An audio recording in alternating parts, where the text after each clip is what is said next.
ಎಲ್ಲರಿಗೂ ನಮಸ್ಕಾರ. You can win YouTube ಚಾನಲ್ಗೆ ಹಾರ್ದಿಕ ಸ್ವಾಗತ. ಇವತ್ತು ಈ ಒಂದು ತರಬೇತಿ ವಿಡಿಯೋದಲ್ಲಿ ತಿಳಿಸಿಕೊಡುವುದೇನೆಂದರೆ,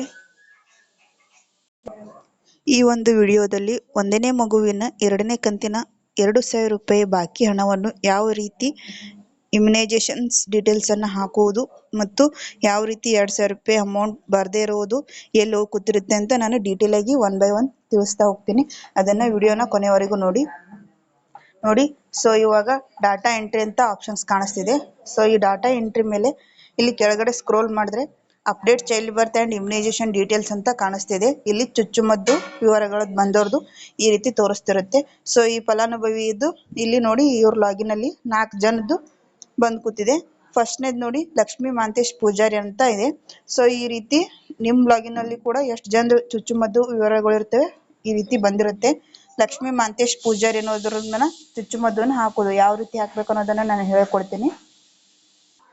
ಸೊ ಇವಾಗ ಲಕ್ಷ್ಮೀ ಮಾಂತೇಶ್ ಪೂಜಾರಿ ಅನ್ನೋರು ಇರೋದಿಲ್ಲ, ಈ ರೀತಿ ಹೆಸರನ್ನ ಸರಿಸ್ಕೊಂತ ಹೋಗ್ಬೇಕು. ಸೊ ಇಲ್ಲಿ ಆಕ್ಷನ್ಸ್ ಕೆಳಗೆ ಎಡಿಟ್ ಅಂತ ಆಪ್ಷನ್ಸ್ ಇದೆ ನೋಡಿ, ಎಡಿಟ್ ಮೇಲೆ ಟಚ್ ಮಾಡಿ. ಟಚ್ ಮಾಡಿದ ನಂತರ ಈ ರೀತಿ ಮೊದಲೇ ನೀವು ಅರ್ಜಿ ಹಾಕಿರ್ತೀರ, 3,000 ರೂಪಾಯಿ ದುಡ್ಡು ಬಂದಿರುತ್ತೆ ಅವರಿಗೆ, ಬಾಕಿ 2,000 ರೂಪಾಯಿ ಮಾತ್ರ ಬಂದಿರೋದಿಲ್ಲ. ಆ 2,000 ರೂಪಾಯಿನ ನಾವು ಯಾವ ರೀತಿ ಹಾಕಬೇಕು ಮತ್ತೆ ಆಮೇಲೆ 2,000 ರೂಪಾಯಿ ಯಾವ ರೀತಿ ಚುಚ್ಚುಮದ್ದನ್ನ ಕ್ಲಿಯರ್ ಮಾಡಬೇಕು ಅನ್ನೋದನ್ನ ಈ ತರಬೇತಿ ವಿಡಿಯೋದಲ್ಲಿ ತಿಳಿಸ್ತೀನಿ. ಇಲ್ಲಿ ಕೇಳ್ತಿದೆ ನೋಡಿ, as the child bean Born ಅಂತ ಕೇಳ್ತಿದೆ. ಅಂದ್ರೆ ಇದು ಮಗು ಜನನ ಆಗಿದೆಯಾ ಅಥವಾ ಇಲ್ಲ ಅಂತ ಕೇಳ್ತಿದೆ. ಸಾಕಷ್ಟು ಜನ ತಪ್ಪು ಮಾಡೋದು ಇದನ್ನೇ, ಎಸ್ ಅಂತ ಬಟನ್ ಇಲ್ಲಿದೆ. ಸೊ ಇದ್ರ ಮೇಲೆ ಕ್ಲಿಕ್ ಮಾಡ್ತೀರಾ, ಈ ರೀತಿ ಕ್ಲಿಕ್ ಮಾಡಬಾರ್ದು.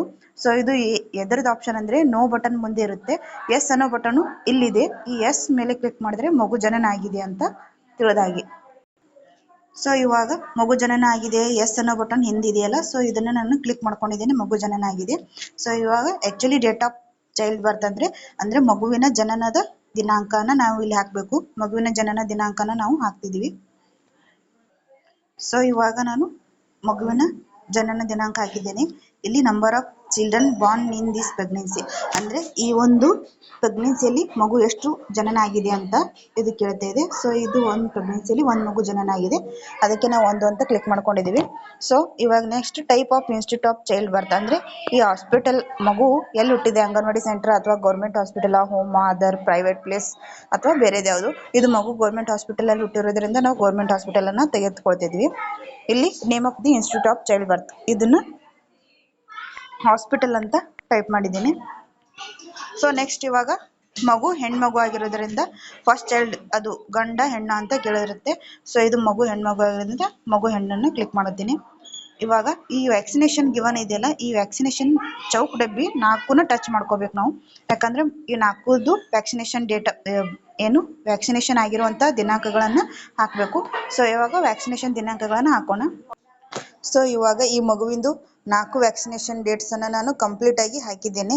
ಈ ಚೌಕ್ ಡಬ್ಬಿ ಮೇಲೆ ಕಂಪಲ್ಸರಿ 4 ಚೌಕ್ ಡಬ್ಬಿನ ಕ್ಲಿಕ್ ಮಾಡಿಕೊಂಡು ಈ ಮಗುವಿನ ವ್ಯಾಕ್ಸಿನೇಷನ್ಸ್ ಡೇಟ್ ಅನ್ನೋದೆಲ್ಲ ಹಾಕಬೇಕು. ಸೊ ಇವಾಗ ಇಲ್ಲಿ ಫಸ್ಟ್ ನಿಂತ ನಾವು ನೋಡ್ಕೊಂತ ಬರಬೇಕು. ನೋಡಿ ಮಗು ಜನನ ಆಗಿದೆಯೋ ಇಲ್ಲೋ, ಎಸ್ ಎನ್ ಬಟನ್ ಹಿಂದಿರುತ್ತೆ. ಸೊ ಇದನ್ನ ಟಚ್ ಮಾಡಬೇಕು. ನೋ ಬಟನ್ ಮುಂದೆ ಯಾರು ಕೂಡ ಟಚ್ ಮಾಡಕ್ ಹೋಗಬೇಡಿ. ನೋ ಬಟನ್ ಮುಂದೆ ಟಚ್ ಮಾಡಿದ್ರೆ ಸಬ್ಮಿಟ್ ಆಪ್ಷನ್ ಬರೋದಿಲ್ಲ, ಆಲ್ ವ್ಯಾಕ್ಸಿನೇಷನ್ ಆರ್ ರಿಕ್ವೈರ್ಡ್ ಅಂತ ಬರುತ್ತೆ. ಸೊ ಅದಕ್ಕೆ ಮಗು ಜನನ ಆಗಿರೋದು ಹಿಂದಿರುತ್ತೆ, ಅದನ್ನ ಟಚ್ ಮಾಡಿ. ಇವಾಗ ಸಬ್ಮಿಟ್ ಬಟನ್ ಬರುತ್ತೆ. ಸೊ ಎಲ್ಲಾನು ಕೂಡ ನಾನು ಕ್ಲಿಯರ್ ಆಗಿ ಹಾಕಿದ್ದೀನಿ. ಡೇಟ್ ಆಫ್ ಬರ್ತ್ನು ಹಾಕಿದ್ದೀನಿ, ಮಗು ಜನನನ ಹಾಕಿದ್ದೀನಿ, ಹಾಸ್ಪಿಟಲ್ನು ಹಾಕಿದ್ದೀನಿ, ಮಗು ಗಂಡ ಹೆಣ್ಣನ್ನು ಕೂಡ ಹಾಕಿದ್ದೀನಿ. ಸೊ ವ್ಯಾಕ್ಸಿನೇಷನ್ ಡೇಟ್ಸ್ನು ಕೂಡ ಹಾಕಿದ್ದೀನಿ. ಸೊ ಇವಾಗ ಸಬ್ಮಿಟ್ ಕೊಟ್ರೆ ಇವಾಗ ಇದು ಸೂಪರ್ವೈಸರ್ ಹಂತಕ್ಕೆ ಹೋಗುತ್ತೆ. ನೋಡಿ ಅಗಳೇನೆ 4 ಜನ ಇದ್ರು, ಇವಾಗ ಲಕ್ಷ್ಮೀ ಮಾಂತೇಶ್ ಪೂಜಾರಿ ಅವ್ರದ್ದು ನಾವು 2,000 ರೂಪಾಯಿ ಅಮೌಂಟ್ನ ಹಾಕಿದಾಗೆ ಇದೇ ರೀತಿ ಈ ದಾನಮ್ಮ ಹಿರೇಮಠ ಉಳಿದ ಫಲಾನುಭವಿಗಳದ್ದು ಕೂಡ ಹಾಕಿ ಬಾಕಿ ಇರುವ 2,000 ರೂಪಾಯಿ ಹಣವನ್ನ ಇಮ್ಯುನೈಸೇಷನ್ ಈ ರೀತಿ ಕಂಪ್ಲೀಟ್ ಆಗಿ ಎಡಿಟ್ ಮಾಡಿ ಅವ್ರ ಹಣನ ಹಾಕಿಸ್ಬೋದು. ವಿಡಿಯೋನ ಕೊನೆವರೆಗೆ ನೋಡಿದ್ದಕ್ಕೆ ಧನ್ಯವಾದಗಳು.